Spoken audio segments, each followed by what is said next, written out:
Nous pensons qu'il convient dans une démocratie comme la nôtre d'établir un certain nombre de règles et qu'il faut à nouveau poser des principes auxquels les démocrates devraient souscrire sans hésitation.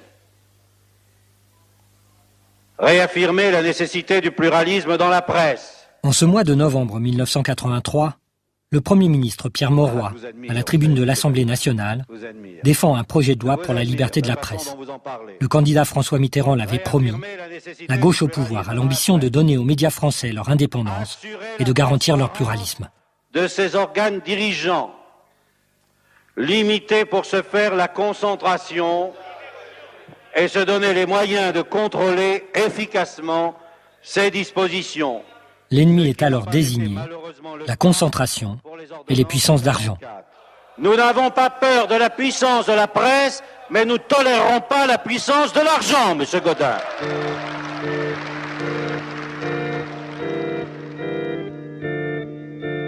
Le 13 mai 2009, le journaliste Jean-Pierre Elkabbach, la voix du groupe Lagardère, reçoit la Légion d'honneur des mains de l'ancien président de la République, Jacques Chirac. Parmi les invités venus le féliciter, le gratin des médias et du monde des affaires, ainsi que des responsables politiques de premier plan, de droite, mais aussi de gauche. Entre ces deux dates, pour la gauche de gouvernement, 30 ans de renoncement. 30 ans de renoncement à légiférer pour des médias plus indépendants.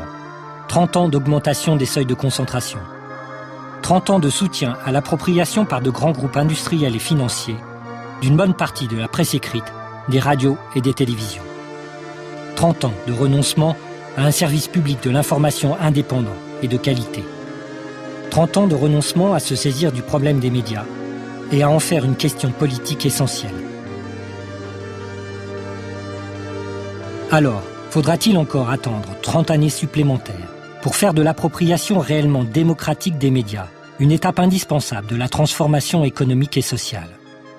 Faudra-t-il laisser 30 années de plus, les chiens de garde parler pour nous et agir à notre place?